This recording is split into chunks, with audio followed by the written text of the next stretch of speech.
Welcome to core classes. In this video, we are starting unit number 2 of chemistry 06.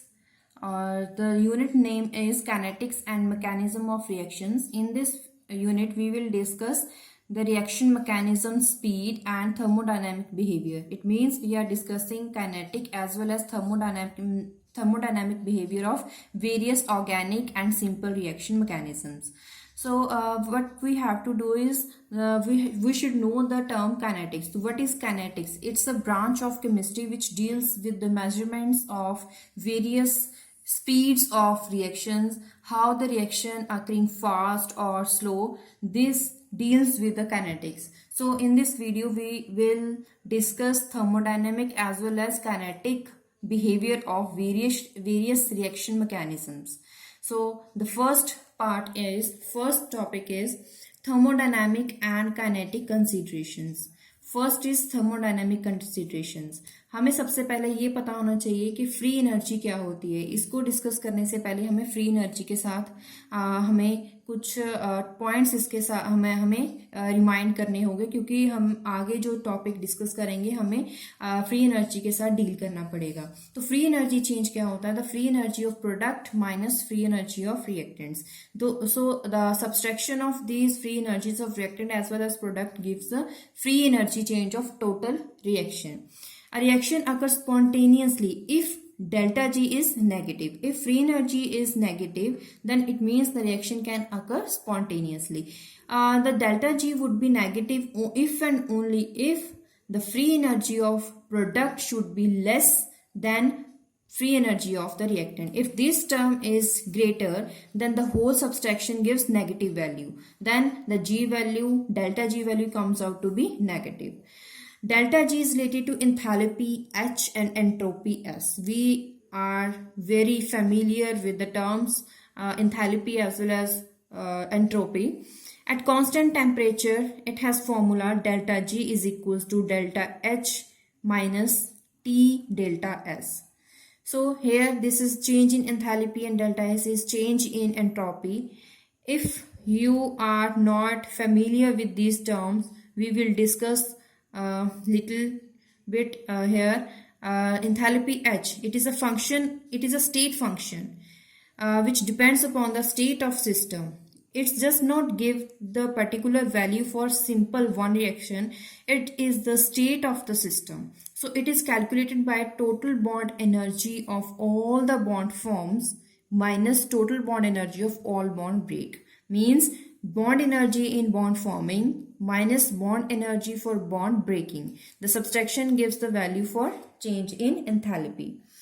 If we discuss entropy, entropy means the disorderness or randomness. The entropy word means disorderness. It is also a state function. So it is a randomness. It is also a disorderness. If there is disorderness in the system, it means entropy comes out to be here, and entropy is existing. It is a measure of randomness or disorderness in any given system. More the randomness, more the disorderness, more will be the entropy and delta S value would be positive. अगर हम बात करें वापस हम चलते हैं equation number 1 पे, क्योंकि हमें डील करना होगा इस इक्वेशन के साथ. ये जो टॉपिक आपने डिस्कस किया ये सिर्फ इसके लिए था कि आपको ये सभी टर्म्स जो रिएक्शन में हैं, जो इक्वेशन में है, आपको पता होनी चाहिए. ये लोअर क्लासेस का पार्ट था, आपको ये सिर्फ समझने के लिए है. अब हम वापस चलेंगे उसी इक्वेशन पे. अब इस वैल्यू को अगर हम डिस्कस करें, जो फ्री एनर्जी है इसको कैसे मेजरमेंट इसका किया जा सकता है, क्योंकि हमें पता है कि अगर एक्शन अगर स्पॉन्टेनियसली होगी तो उसके लिए डेल्टा जी को जो वैल्यू है वो नेगेटिव होनी चाहिए. तो इसका मतलब है हमारे पास डेल्टा जी वैल्यू नेगेटिव कब होगी? अगर डेल्टा एस वैल्यू अगर पॉजिटिव हो तो ये पूरी टर्म क्या हो जाएगी? नेगेटिव. और अगर ये वैल्यू भी नेगेटिव हो तो नेगेटिव नेगेटिव जो वैल्यू का आंसर होगा उसके आगे नेगेटिव साइन जरूर लगेगा. इसका मतलब डेल्टा जी नेगेटिव वैल्यू होने के लिए delta H should be negative and delta S should be positive. Then enthalpy should decreases. It means जो इंथैल्पी है वो डिक्रीज कर रही है, क्योंकि हम यहाँ पे बोल रहे हैं कि डेल्टा जी नेगेटिव होने के लिए डेल्टा एच को भी नेगेटिव होना पड़ेगा, मतलब कि इंथैल्पी डिक्रीज कर रही है. और अगर हम बात करें अगर डेल्टा एस नेगेटिव हो जाए, सपोज अगर ये वैल्यू नेगेटिव है तो ये पूरी वैल्यू नेगेटिव नेगेटिव पॉजिटिव हो जाएगा। तो यहाँ पे अगर नेगेटिव वैल्यू है तो ये पूरी टर्म पॉजिटिव हो जाएगी। तो इसका मतलब है ये वैल्यू पॉजिटिव, ये वैल्यू नेगेटिव, ये वैल्यू पॉजिटिव भी हो सकती है। ठीक है, तो अब बात करेंगे कुछ और पॉइंट्स में। जो फ्री एनर्जी है, it can still decrease if the first term is negative, sufficiently negative, then second term means अगर डेल्टा H ज्यादा नेगेटिव है then second term, then delta G value भी नेगेटिव हो सकती है या फिर डिक्रीज कर सकती है। अगर हम बात करें जो डेल्टा H है, अगर ये पॉजिटिव हो, अगर ये पॉजिटिव वैल्यू होगी और ये भी अगर पॉजिटिव है, ये वैल्यू टॉलरेट की जा सकती है, पॉजिटिव सफिशिएंटली पॉजिटिव हो, ये वैल्यू हम नेगेटिव बात कर रहे हैं, देन क्या होगा, जो सेकंड टर्म है, the second term should over balances the first term. ठीक है, अब हम बात करेंगे कुछ दो टर्म्स हैं, दो डेफिनेशंस हैं। First is enthalpy driven reaction, entropy driven reaction. मतलब अब हमने जो फ्री एनर्जी में बात करी है चेंजेस की, मतलब कि जो फ्री एनर्जी जिस चीज पे डिपेंड करती है वो दो टर्म्स क्या हैं, change in enthalpy, change in entropy. तो change in enthalpy, change in entropy के बारे में हम थोड़ा सा डिस्कस कर लेते हैं कि किस रिएक्शन में जो एंथैल्पी प्रिडोमिनेट करेगी या फिर एंट्रोपी। मोस्टली जो रिएक्शन होती है हमें पता है वो एक्सोथर्मिक होती है, इसका मतलब कि वहां पे एंथैल्पी वैल्यू नेगेटिव होती है फॉर द एक्सोथर्मिक रिएक्शन। तो जो डी डेल्टा एस, ये जो वैल्यू सेकेंड टर्म है, it has less influence in determining the equilibrium position. क्योंकि रिएक्शन एक्सोथर्मिक है तो इसका मतलब वहां पे एच वैल्यू नेगेटिव होनी चाहिए। इसका कहने का मतलब ये है कि दोनों टर्म्स में से यहाँ पे जो डेल्टा जी वैल्यू की फर्स्ट टर्म है, दिस इज सेकेंड टर्म, इन दोनों टर्म्स में से हम ज्यादा किसके साथ डील कर रहे हैं, एक्सोथर्मिक रिएक्शंस में हम डील कर रहे हैं चेंज इन एंथैल्पी। क्योंकि चेंज इन एंथैल्पी नेगेटिव है, मतलब कि जो रिएक्शन है वो ज्यादा, सॉरी, जो डेल्टा जी वैल्यू ज्यादा किस पे डिपेंड कर रही है, डेल्टा एच पे, दैट इज एंथैल्पी। सो इसका मतलब क्या है, the reaction for which spontaneity is determined mainly by the enthalpy, it is known as enthalpy driven reaction. अगर हम बात करें कि जो रिएक्शंस होती हैं, अगर कोई भी रिएक्शन उसमें गेन इन एंट्रोपी की वैल्यू ज्यादा होगी, मतलब कि जो रिएक्शन है अगर थर्मोडायनामिकली फेवर हो रही है, थर्मोडायनामिकली मींस यहाँ पे टेम्परेचर की बात करेंगे तो ये पूरी टर्म अगर थर्मोडायनामिकली बिहेवियर कर रही है तो इसका मतलब क्या होगा, यहाँ पे जो हम डील करेंगे वो एंट्रोपी फैक्टर के साथ डील करेंगे। तो उन रिएक्शंस को बोलते हैं एंट्रोपी ड्राइवन रिएक्शंस। तो अब बात करते हैं नेक्स्ट टॉपिक के बारे में। हमने ये पढ़ा कि जो रिएक्शन है उसमें रिएक्टेंट डायरेक्ट प्रोडक्ट दे देती है, स्ट्रेट फॉरवर्ड, लेकिन एक्चुअल प्रैक्टिस में all reaction do not go such a straight forward manner. तो होता क्या है कि अगर एक टाइम पे प्रोडक्ट बन जाता है, once the product form, they have tendency to react, give back to the reactants. Means अगर रिएक्टेंट से, सपोज कीजिए रिएक्टेंट है ये प्रोडक्ट, रिएक्टेंट से प्रोडक्ट बन जाएगा तो इसके पास टेंडेंसी होती है कि वो आपको वापस से रिएक्टेंट बन सके। तो इस तरह के रिएक्शंस को बोलते हैं इक्विलिब्रियम रिएक्शंस।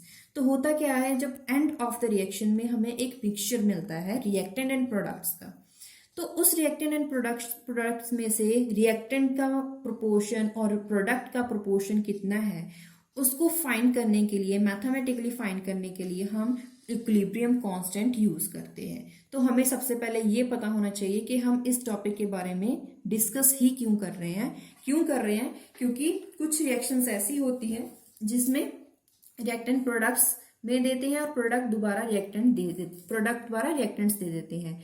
तो इन रिएक्शंस को बोलते हैं इक्विलिब्रियम रिएक्शन, जिसमें क्या होता है कि हम जो एंड ऑफ द रिएक्शन में हमें रिएक्टेंट एंड प्रोडक्ट का मिक्सचर मिलता है और इस मिक्सचर में रिएक्टेंट का प्रोपोर्शन कितना है या उनका मिक्सचर का प्रोपोर्शन कितना है in the end of the reaction, वो डिटरमिन करने के लिए हमें इस टर्म को यूज करते हैं। अगर सिग्निफिकेंस की बात करें, the value of equilibrium constant determines which way would the equilibrium more towards product or reactant। Means जो इक्विलिब्रियम है वो रिएक्टेंट की तरफ जाएगा या प्रोडक्ट की तरफ जाएगा, ये हमें बताएगा इक्विलिब्रियम कांस्टेंट। अगर मैथमेटिकली हम इसको थोड़ा सा स्टडी करना चाहें तो सपोज कीजिए कोई रिएक्शन है A + B which gives product C and D। These are the molar values A, small a, B and small c and D respectively।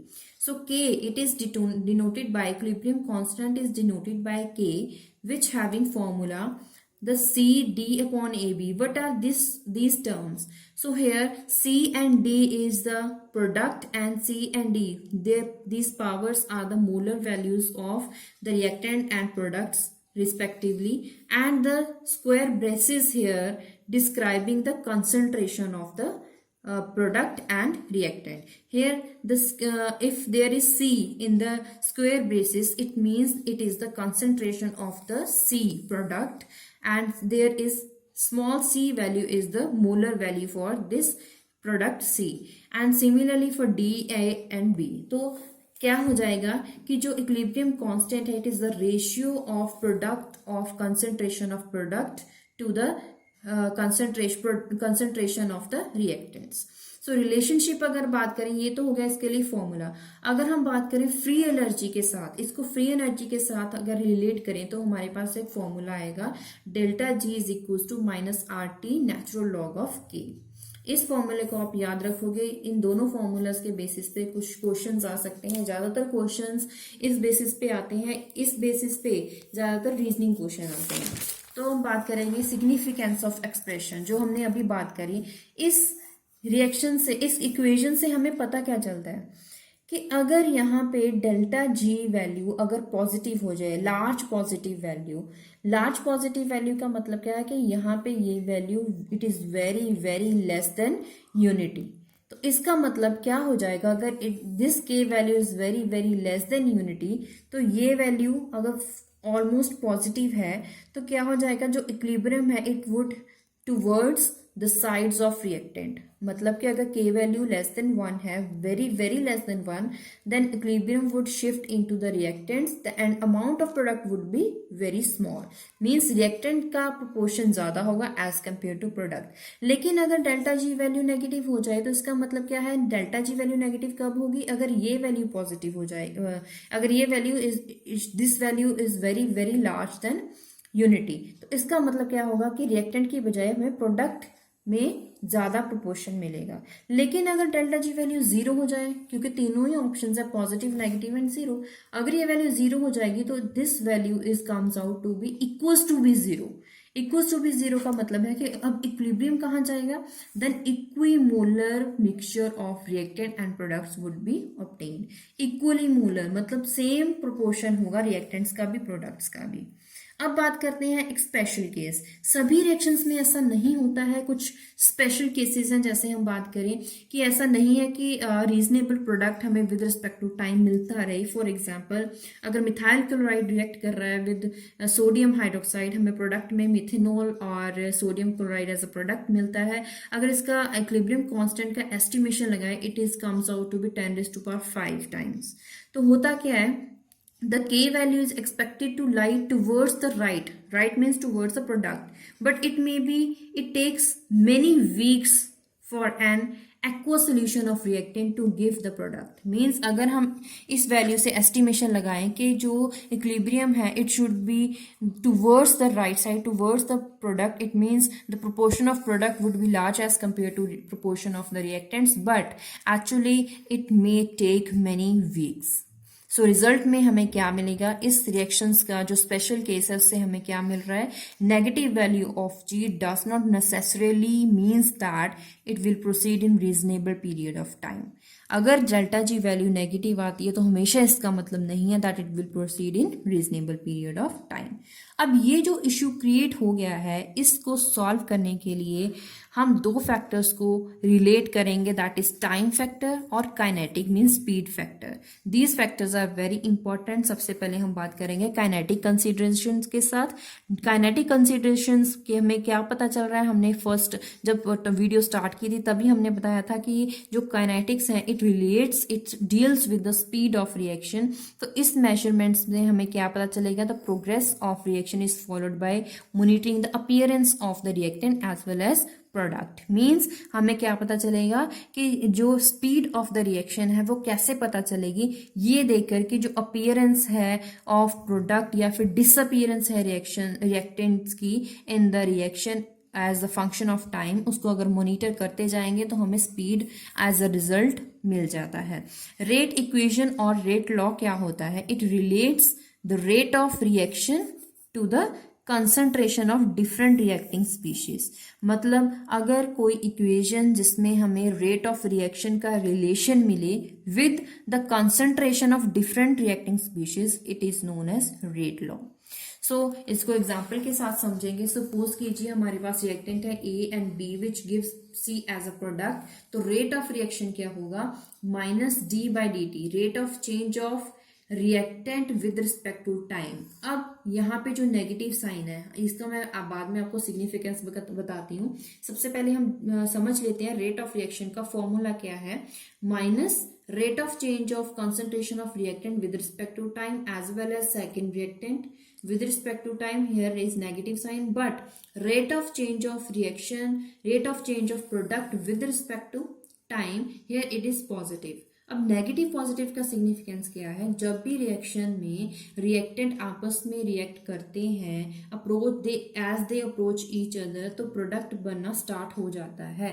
उस स्टेज में होता क्या है, जो रिएक्टेंट्स हैं it would comes to be disappear, starting disappearing and the product starting appearing. तो होता क्या है, डिसअपियरेंस हो रही है, मतलब कि यहाँ पे जो कंसंट्रेशन है वो डिक्रीज कर रही है यहाँ पे, इसलिए दोनों रिएक्टेंट के लिए यहाँ पे कंसंट्रेशन का जो रेट है विद रिस्पेक्ट टू टाइम यहाँ पे नेगेटिव दिखाया गया है। यहाँ पे नेगेटिव का मतलब ये है कि जो कंसंट्रेशन है वो टाइम के साथ साथ डिक्रीज कर रही है जैसे ही प्रोडक्ट बनना स्टार्ट हो जाता है। क्योंकि प्रोडक्ट बनना स्टार्ट हो रहा है तो इसकी कंसंट्रेशन ऑब्वियसली इंक्रीज करेगी, तो तभी यहाँ पे पॉजिटिव साइन है। तो rate of reaction is gives out to be K, that is equilibrium constant, rate constant, and it is rate constant, and it is the function, it is a product of concentration of the reactant A and B. Concentration here is square braces obviously denotes the concentration of the A and B, and these are X and Y are the orders. X and Y, these are order. X is order of reaction with respect to A and Y is order of reaction with respect to B. अगर overall kinetic order of reaction की बात करें, so it is the sum of powers of concentration. If rate of reaction is comes out to be 1, it means rate of reaction 1 कब होगा? If rate is directly proportional to the concentration of any one of the reactant. किसी दो reactants में से किसी भी एक reactant की कंसंट्रेशन के अगर प्रोपोर्शनल है के वैल्यू, तो क्या मिलेगा? रेट ऑफ रिएक्शन हमारे पास it is comes out to be 1. अगर rate of reaction is comes out to be 2, इसका मतलब क्या है? जो रेट कांस्टेंट है it depends, directly depends upon the both of the reactants as B as well as A, दोनों के लिए। अब बात करते हैं molecularity. It is another definition. It is defined as the number of species whether these are atoms, ions or molecules that comes together to form activated complex or transition state. इसका मतलब क्या है? जो मॉलिक्यूलरिटी है वो depend करती है, वो डिनोट करती है कि कितने नंबर ऑफ मॉलिक्यूल्स रिएक्ट कर रहे हैं, आपस में रिएक्ट कर रहे हैं ताकि वो प्रोडक्ट दे सकें for activated complex, through activated complex और ट्रांजिशन स्टेट। ये दोनों चीजें क्या है वो हम नेक्स्ट टॉपिक में डिस्कस करने वाले हैं। तो यहाँ पे आप एक डेफिनेशन समझ जाएं। It is defined as number of reacting species, कितने नंबर ऑफ स्पीशीज रिएक्ट कर रहे हैं to give product, it is known as molecularity. Molecularity और ऑर्डर दोनों सेम भी हो सकते हैं, दोनों डिफरेंट भी हो सकते हैं। फॉर एग्जाम्पल अगर हम एज्यूम करें SN1 रिएक्शन, उसमें क्या होता है? जो rate of the reaction it depends only on the concentration of substrate. तो इसका मतलब यहाँ पे जो रिएक्शन ऑर्डर है वो ऑर्डर 1 आ जाएगा। तो यहाँ पे ऑर्डर एंड मॉलिक्यूलरिटी दोनों सेम है। लेकिन अगर बात करें यहाँ पे molecularity, it is 1, it is the only substrate which gives to an intermediate carbocation. क्योंकि SN1 रिएक्शन में ये जो रिएक्शन है वो सिर्फ रिएक्टेंट पे ही डिपेंड करती है, मतलब कि सबस्ट्रेट पे ही डिपेंड करती है। तो मॉलिक्यूलर यहाँ पे 1 है, इसका ऑर्डर भी 1 है, तो यहाँ पे दोनों सेम है। नेक्स्ट अगर एग्जांपल लें, यहाँ पे फोटोलिसिस ऑफ, यहाँ पे अगर बात करें इथाइल एल्डिहाइड की बात करें, तो इस एल्डिहाइड में क्या होता है कि जो ऑर्डर है वो 3/2 आ रहा है। 3/2, लेकिन ऐसे कोई मॉलिक्यूल्स नहीं है 3/2 मॉलिक्यूल्स की। अगर बात करें तो ऐसे मॉलिक्यूल्स नहीं होते हैं कि अगर बात करें कि एक मॉलिक्यूल है, दूसरा हाफ मॉलिक्यूल है, हाफ मॉलिक्यूल का तो कोई सिग्निफिकेंस नहीं होता, it doesn't exist. So it means यहाँ पे जो मॉलिक्यूलरिटी है वो 3/2 नहीं होगी। सो जो कहने का मतलब ये है कि जो मॉलिक्यूलरिटी और the order they may be same और डिफरेंट। अब बात करते हैं मॉलिक्यूलरिटी एंड ऑर्डर। ये आपकी बुक में नहीं है, ये मैं जस्ट आपको कंफ्यूजन ना हो कि मॉलिक्यूलरिटी और ऑर्डर में डिफरेंस क्या होता है, ये इसलिए मैंने यहाँ पे आपके लिए ये डिफरेंस बनाया है। मॉलिक्यूलरिटी क्या होता है, नंबर ऑफ मॉलिक्यूल्स रिएक्टिंग, और ऑर्डर क्या होता है, sum of powers of concentration, sum of parts of concentration in the reactant rate expression।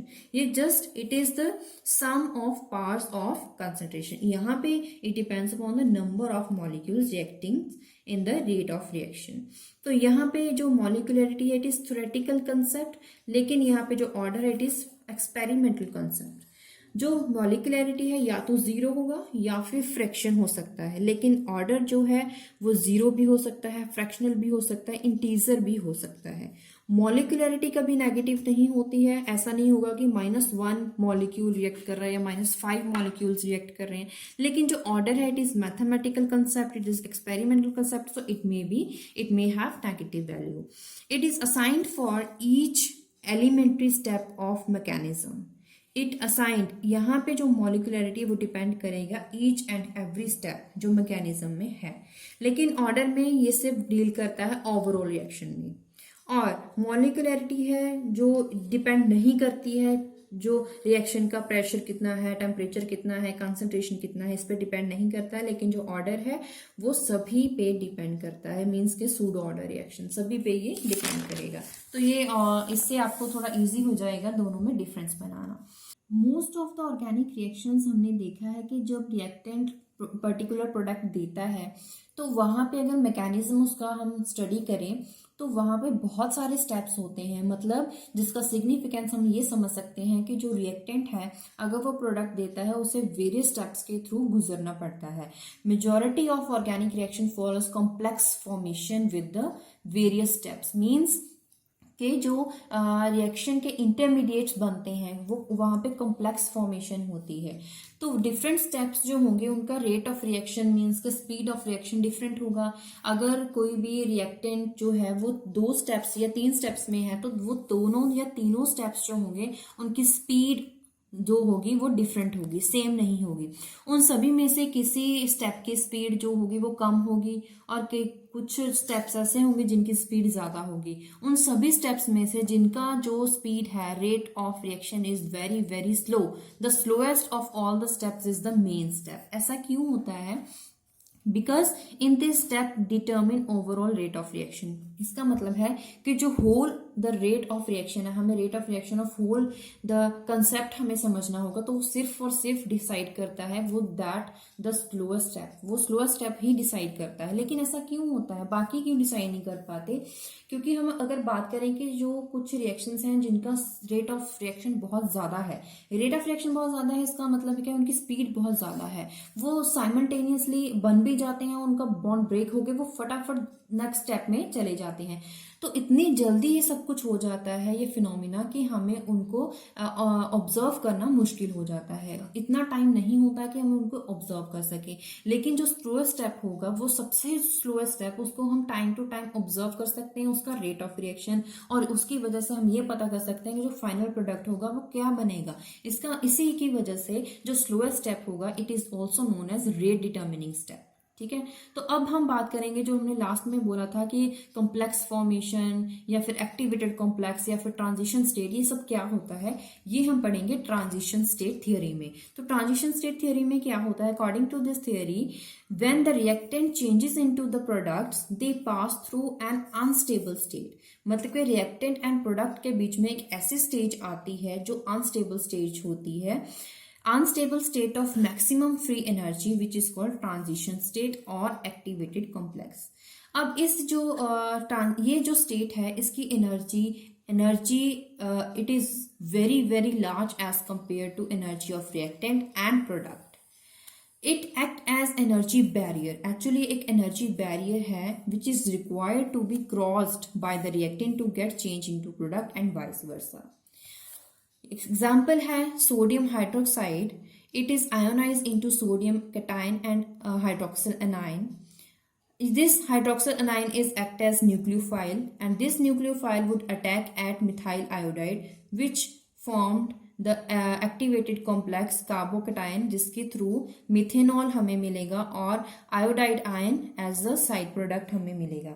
Rate of reaction जो होगा वो डिपेंड करता है रिएक्टेंट्स पे, तो उसका रेट ऑफ रिएक्शन कैसे लिखेंगे, K, that is rate constant, and it is product of concentration of all the reactants. तो concentration का साइन डाला, सबसे पहले रिएक्टेंट आएगा मिथाइल आयोडाइड और प्रोडक्ट का साइन, उसके बाद रिएक्टेंट कंसंट्रेशन हो जाएगी हाइड्रोक्सिल आयन की. तो अगर हम पोटेंशियल एनर्जी ग्राफ हम यहाँ पे देखें, this is known as potential energy graph which is drawn between reaction coordinates and the potential energy. As increasing potential energy, यहाँ पे एक रिएक्टेंट है जिसकी एनर्जी वैसे ज़्यादा है, जैसे ही ये दोनों जो रिएक्टेंट है as well as these reactants, this nucleophile and the reactant comes together, तो क्या होगा, एक सफिशिएंट एनर्जी होगी जिससे ये दोनों एक दूसरे के साथ दूसरे के क्लोज आएंगे, मतलब कि these approaches to each other when the energy would be sufficient. अगर ये दोनों एक दूसरे के क्लोज आ रहे हैं तो क्या होगा, एक बॉन्ड बनना स्टार्ट हो जाएगा. एक ऐसी स्टेज होगी जहां पे न्यूक्लियोफाइल इस पे अटैक करेगा और आयोडाइड का जो बॉन्ड है वो खत्म होना स्टार्ट हो जाएगा. मतलब कि एक ऐसी स्टेज जहां पे bond breaking and bond making होगा. वो कहाँ कैसे होगा कि जो आयोडाइड और C और I, मतलब कि कार्बन एंड आयोडीन के बीच में जो बॉन्ड है, इंटरेक्शंस है, वो वीक होनी स्टार्ट हो जाएंगी और उसी टाइम कार्बन एंड ऑक्सीजन के बीच में जो इंटरेक्शन है वो इंक्रीज होनी स्टार्ट हो जाएगी. ये जो bond making and bond breaking का जो फिनोमिना है, उस स्टेज को हम बोलते हैं ट्रांजिशन स्टेट या फिर activated complex. This state is very very unstable state and it has temporary existence, मतलब इसकी एग्जिस्टेंस इतनी परमानेंट नहीं होती है, ये फटाफट ये प्रोडक्ट में हमें एज अ प्रोडक्ट दे देते हैं. लेकिन ट्रांजिशन स्टेट में होता क्या है, यहाँ पे आप देख सकते हैं कि यहाँ पे जो बॉन्ड है O and C bond, carbon and oxygen bond बनना स्टार्ट हो रहा है और यहाँ पे जो बॉन्ड लेंथ है C and I, it increases and bond length C and O it decreases, जिसकी वजह से बॉन्ड लेंथ इतनी इंक्रीज कर जाती है कि इंटरेक्शन बहुत वीक हो जाती है और ये बॉन्ड ब्रेक हो जाता है. ये बॉन्ड ब्रेक हो जाएगा और ये बॉन्ड बनना स्टार्ट हो जाएगा. यहाँ पे अगर आप बात करेंगे एनर्जी की, यहाँ पे देख सकते हैं एनर्जी रिएक्टेंट एंड प्रोडक्ट की देखें तो this energy is very very high as compare to reactant and product. और एनर्जी इतनी हाई होती है कि it is very unstable, so ये फटाफट स्टेबल होने के लिए प्रोडक्ट दे देगा. तो energy changes reactant and transition state में जो एनर्जी चेंज है, it is denoted by delta G dash, and जो एनर्जी होगी रिएक्टेंट एंड प्रोडक्ट के बीच में एनर्जी चेंज होगा, it is denoted by delta जी. तो प्रोडक्ट में हमें क्या मिल जाएगा, मिथेनॉल एंड आयोडाइड आयन. सो यही जो पॉइंट्स हमने बात डिस्कस किए हैं वही मैंने यहाँ पे लिख दिए हैं, नोट किए हैं, आप यहाँ से समझ सकते हैं. तो ये जो आपको अभी हमने समझाया उसको हमने स्टेप्स के थ्रू लिखा है कि यहाँ पे देखिए जो CI बॉन्ड है, इसको जस्ट यही दिखाया कि CI बॉन्ड यहाँ पे ब्रेक हो रहा है और यहाँ पे O एंड C बॉन्ड बन रहा है, जिसकी वजह से हमें फाइनल प्रोडक्ट मिल रहा है. तो अगर बात करें difference in energy of isolated reactant and the maximum energy at transition state by which the system passes through on the path to give product, it is called free energy of activation. मतलब कि जो ये experimentally हम delta G find कर रहे थे तो उसको हम बोलते हैं free energy of activation.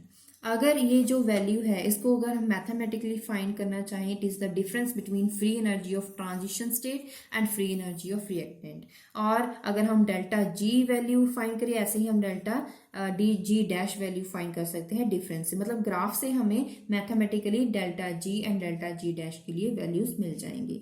Graphically अभी हमने जो बॉन्ड लेंथ में bond interactions and bond length में bond breaking and bond making की बात करी थी, वही हमने ये पॉइंट्स यहाँ पे नोट किए हैं। ये सारे पॉइंट्स आप समझ सकते हैं, और अगर आपने समझ लिया तो खुद के बिहाफ पे भी आप नोट कर सकते हैं।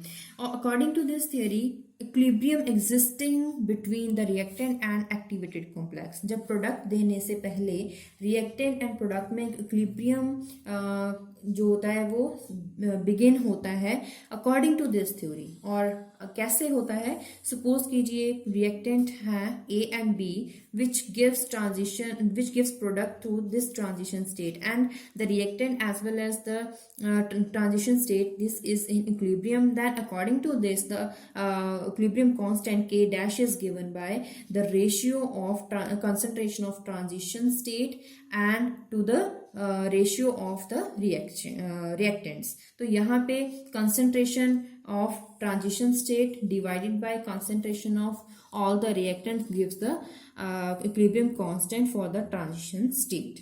तो यहाँ पे इसके रिगार्डिंग अगर फ्री एनर्जी की वैल्यू हमें फाइंड करनी हो तो उसके लिए क्या होगा, minus R T natural log of के, लेकिन यहाँ पे डैश है तो हमें ये नोटेशन यूज करनी पड़ी इसके लिए। ये जो वैल्यू होगी इसका नेचुरल लॉग लेंगे, इसका मल्टीप्लाई करेंगे with R and T value, वो हमें देगा delta G value.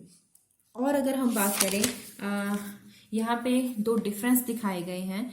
Rate determining step की अगर बात करें तो इस ग्राफ में अगर आप देखोगे तो जो रिएक्टेंट है, रिएक्टेंट के बाद एक स्टेप, ये हमने जो अभी डिस्कस किया था उसमें क्या था, जो रिएक्टेंट है वो ए और बी और उसके बाद फर्स्ट ट्रांजिशन स्टेट, एक ही ट्रांजिशन स्टेट बनी थी और हमें प्रोडक्ट मिल गया। लेकिन कुछ रिएक्शंस ऐसे भी होते हैं जिनको वेरियस इंटरमीडिएट्स के थ्रू पास आउट होकर हमें प्रोडक्ट मिलता है, मतलब एक ट्रांजिशन की बजाय दो ट्रांजिशन, तीन ट्रांजिशन स्टेट बन सकती हैं। तो उस केस में क्या होता है, सपोज कीजिए यहाँ पे एक ट्रांजिशन स्टेट बन रही है और दूसरी ट्रांजिशन स्टेट। अब इन दोनों में से कैसे डिसाइड करेंगे कि रेट डिटर्मिनिंग स्टेप कौन सा होगा, वो डिसाइड करता है हाइट ऑफ फ्री एनर्जी। जितनी ज्यादा हाइट होगी एनर्जी की, फ्री एनर्जी की, वही हमारा होगा रेट डिटर्मिनिंग स्टेप। मतलब कि जो रेट डिटर्मिनिंग स्टेप है, जो रेट ऑफ रिएक्शन है, it is inversely proportional to the this value. So यहाँ पे जो रेट डिटर्मिनिंग स्टेप होगा वो डिपेंड करेगा जितना ज्यादा इसका हाइट है, मतलब कि ये बैरियर जो क्रॉस करके उसके बाद दूसरा स्टेट है, this is state 1 and this is state 2 अगर है दो, तो इसमें से जिसकी जी वैल्यू के लिए हाइट ज्यादा होगी ग्राफिकली, वही हमारा रेट डिटर्मिनिंग स्टेप होगा। लेकिन इस केस में अगर आप देख सकेंगे तो यहाँ पे डेल्टा जी 1 की जो हाइट है वो it is less as compare to delta G 2, तो यहाँ पे रेट डिटर्मिनिंग स्टेप ये होगा। लेकिन इस केस में रेट डिटर्मिनिंग स्टेप कौन सा होगा, ये वाला। तो यही ग्राफ का एक्सप्लेनेशन हमने यहाँ पे दिखाया है। डिप्रेशन और potential energy well in the diagram corresponds to intermediate. Real intermediate कौन से हो सकते हैं, cations, carbanions, free radicals. They have finite lifetime depending upon this depression. And the deeper the depression, longer will be the lifetime of intermediate, more will be they are stable. अब question arise होता है कि जो ये reactions होते हैं इनमें तो नंबर ऑफ पाथवेज होते हैं, कितने नंबर ऑफ पाथ्स के थ्रू इनको गुजरना पड़ता है to give the favourable products. उसमें हम कैसे हमें डिसाइड कर सकते हैं, the path which involve the lowest potential energy maximum, it is followed.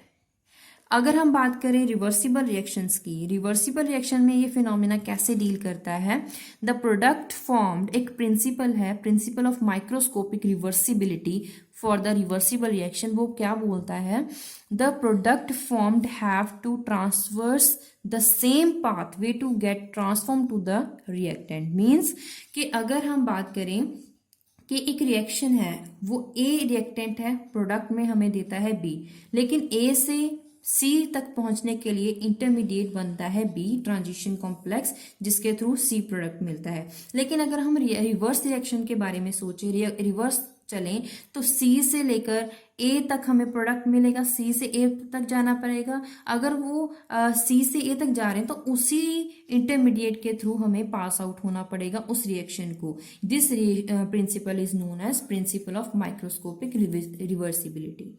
अब हम बात करेंगे इम्पॉर्टेंट टॉपिक जो है जिसके बेसिस में और जनरली क्वेश्चंस आ जाते हैं, that is thermodynamic and kinetic control. कौन सी रिएक्शन थर्मोडायनेमिकली कंट्रोल होती है, कौन सी रिएक्शन काइनेटिकली कंट्रोल रिएक्शन होती है। सबसे पहले हम थर्मोडायनेमिक स्टडीज के बारे में बात करेंगे। कोई भी जो रिएक्शन है अगर उसमें डिक्रीज है फ्री एनर्जी, मतलब डिक्रीज का मतलब अगर फ्री एनर्जी नेगेटिव है वो कब होगी, अगर डेल्टा जी वैल्यू नेगेटिव है तो इसका मतलब क्या होगा कि जो फ्री एनर्जी प्रोडक्ट की है वो लेस है एज कम्पेयर टू रिएक्टेंट। अगर रिएक्टेंट की फ्री एनर्जी ज्यादा है एज कम्पेयर टू प्रोडक्ट तो इसका मतलब डेल्टा जी वैल्यू तो नेगेटिव होगी। अब अगर ट्रांजिशन स्टेट थ्योरी की बात करें तो उसमें rate of reaction govern by delta G free energy activation, delta G if lower then fast is the reaction. Means अगर डेल्टा जी वैल्यू लोअर है, कम है, तो रिएक्शन उतनी ज्यादा जल्दी होगी। If one where the more than one product can be formed, मतलब अब एक केस है जिसमें कि अगर एक प्रोडक्ट के बजाय एक से ज्यादा प्रोडक्ट बने, 2 या 3 प्रोडक्ट बने, तो वहां कौन सा प्रोडक्ट जो होगा वो एक्चुअल प्रोडक्ट होगा, कौन सा रेट डिटर्मिनिंग स्टेप होगा उन रिएक्शंस में जहां पे वेरियस प्रोडक्ट मिल रहे हैं फ्रॉम द सेम रिएक्टेंट, तो उसमें उनमें से कौन सा ज्यादा फेवरेबल होगा, कौन सा थर्मोडायनेमिकली स्टेबल होगा या काइनेटिकली। मतलब अगर वहां पे किस प्रोडक्ट को हम मानेंगे कि कौन सा एक्चुअल प्रोडक्ट है, या तो उसको मानेंगे जिसका फ्री एनर्जी ज्यादा है, ज्यादा डिक्रीज है, मतलब कि वो थर्मोडायनेमिकली स्टेबल हो, या फिर वो वाली रिएक्शन जिसमें डेल्टा जी वैल्यू बहुत कम हो, मतलब अगर वो काइनेटिकली फेवर्ड हो। कहने का मतलब ये है कि अगर रिएक्टेंट सेम है, उससे प्रोडक्ट हमें डिफरेंट प्रोडक्ट मिल रहे हैं, तो उनमें से कौन सा रिएक्शन, कौन सा प्रोडक्ट फेवरेबल होगा, थर्मोडायनेमिकली स्टेबल वाला या फिर काइनेटिकली फेवर्ड प्रोडक्ट हमें एक्चुअल प्रोडक्ट मिलेगा। ये डिसाइड करने के लिए एक ग्राफ है जिसमें सपोज कीजिए कि ए रिएक्टेंट है, पहले वो प्रोडक्ट देता है बी, फिर वो प्रोडक्ट देता है सी।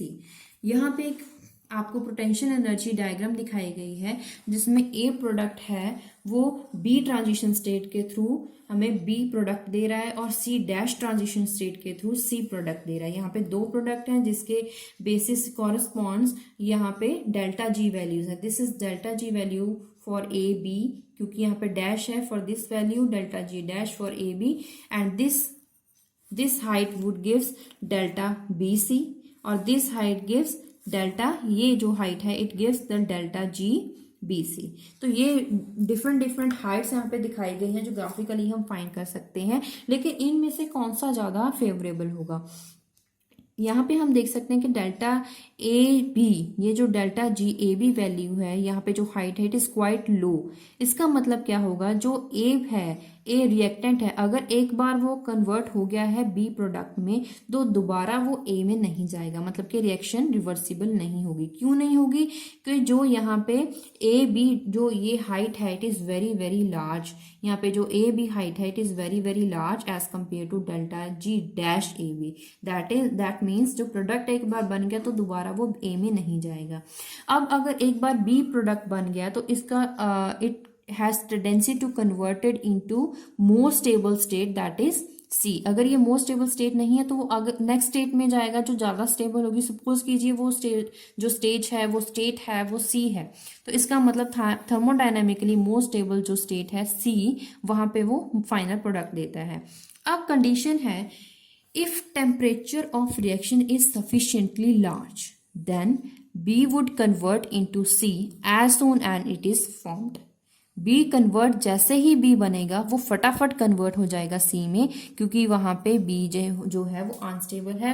वो थर्मोडायनेमिकली जैसे ही temperature of reaction would increases then वो it is as soon as it is formed it is directly simultaneously converted into C, and as a result mixture of B and C is formed.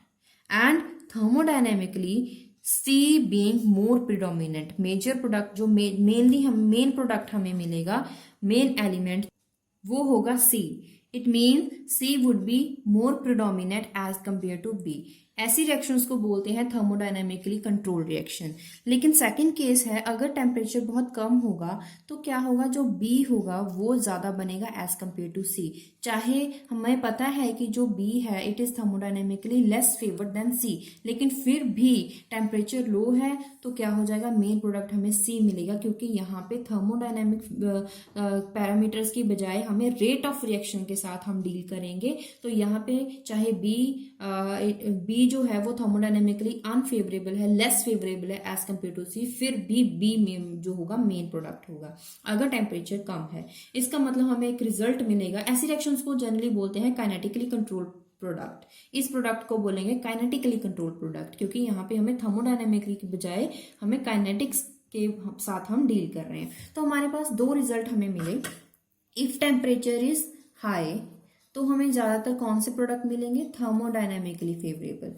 अब इसको याद रखने की एक trick है, क्योंकि हम टेम्परेचर के साथ जब डील करेंगे तो हम उसको जनरली थर्मोडायनामिक्स बोलते हैं। मतलब थर्म का मतलब क्या है, टेम्परेचर।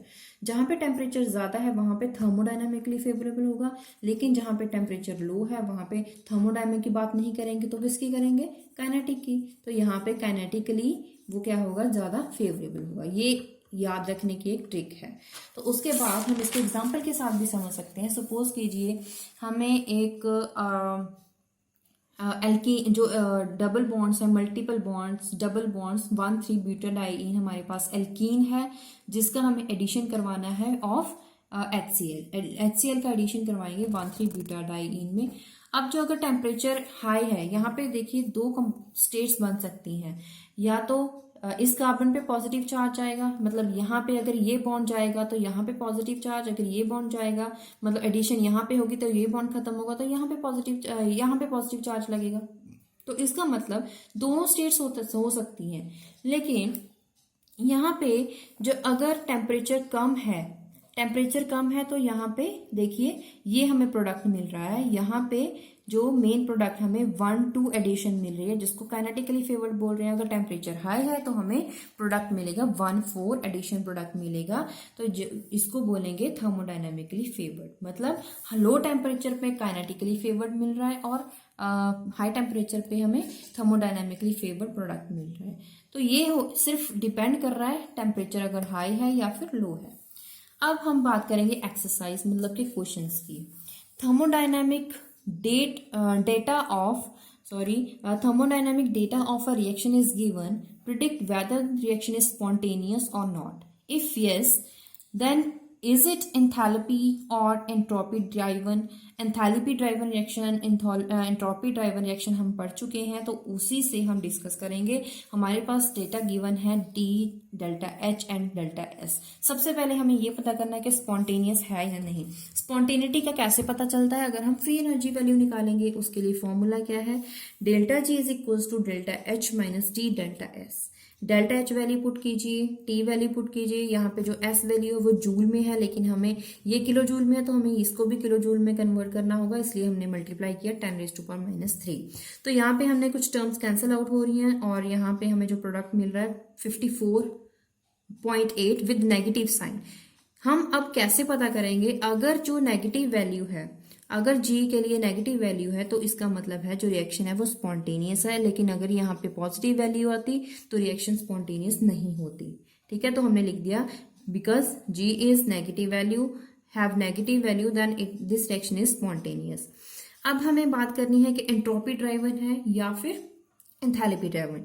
इसका हम कैसे डिसाइड करेंगे, अगर डेल्टा H वैल्यू जो होगी अगर वो लार्ज है तो as compare to delta S value, अगर इन दोनों में से अगर ये वैल्यू ज्यादा है तो हम बोलेंगे एंथैल्पी ड्राइवन, अगर ये वैल्यू ज्यादा है तो हम बोलेंगे एंट्रोपी ड्राइवन। अब दोनों में हम बात करेंगे।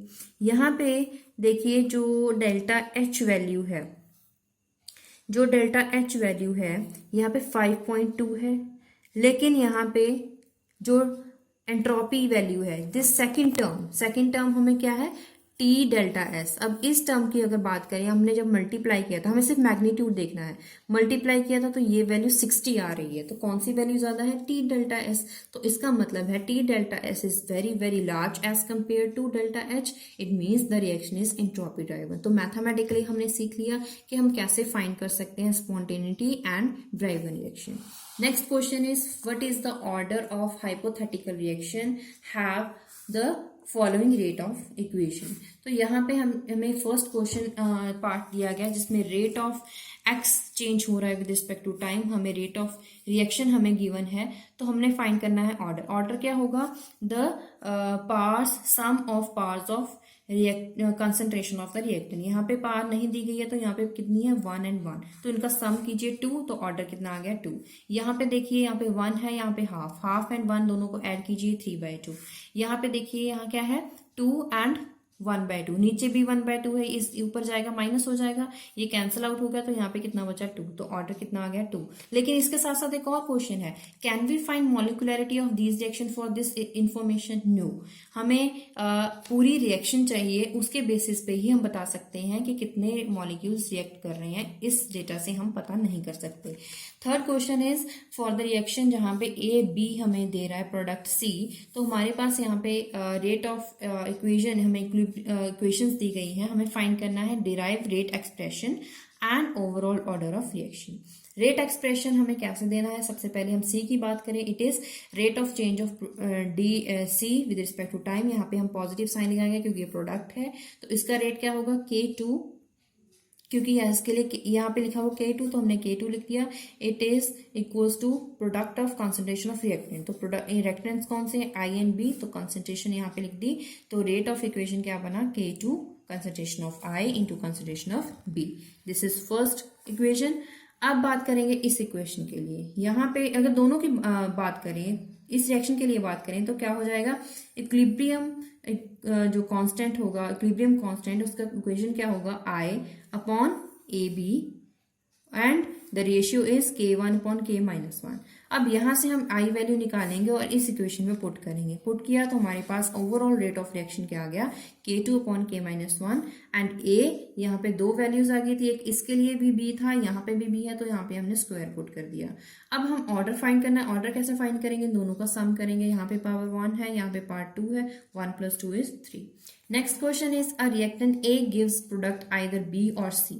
यहाँ पे एक आपको डेटा दिखाया, यहाँ पे ग्राफ दिखाया गया है, यहाँ पे इस पिक्चर में देखिए जो ए प्रोडक्ट है या तो बी देगा या सी देगा प्रोडक्ट में, तो which product is formed, low temperature पे कौन सा प्रोडक्ट बनेगा, लो टेम्परेचर में कौन सा प्रोडक्ट बनता है, जो काइनेटिकली कंट्रोल प्रोडक्ट होता है, तो काइनेटिकली कंट्रोल प्रोडक्ट यहाँ पे कौन सा है, बी। टेम्परेचर जब हाई होता है तो कौन सा प्रोडक्ट बनता है, थर्मोडायनेमिकली स्टेबल, थर्मोडायनेमिक स्टेबल यहाँ पे कौन सा है, थर्मोडायनेमिकली इट इज स्टेबल सी। यहाँ पे सी स्टेबल, तो यहाँ पे लोअर, क्योंकि यहाँ पे टेम्परेचर लो पे यहाँ पे बी बनेगा, और टेम्परेचर जब हाई होगा तो यहाँ पे सी बनेगा। ठीक है, तो इसके साथ हमने जितने भी टॉपिक आज डिस्कस किए हैं उनके बेसिस पे जितने भी आपके बुक में क्वेश्चंस हैं हमने डिस्कस किए हैं। अगर आपको फिर भी कोई डाउट है तो आप कमेंट बॉक्स में पूछ सकते हैं। जब भी वीडियो देखते हैं प्लीज़ रिक्वेस्ट है कि वीडियो को लाइक जरूर करा कीजिए। तो और इसके साथ साथ अगर आपको कोई सजेशन चाहिए या फिर इस वीडियो को और अच्छा बनाने के लिए कुछ सजेशन है आपके पास, तो आप उसको भी कमेंट बॉक्स में लिख सकते हैं, हम उसको आगे ध्यान रखेंगे और उसको कंसीडर करेंगे। और देखते रहिए हमारा चैनल। Thank you.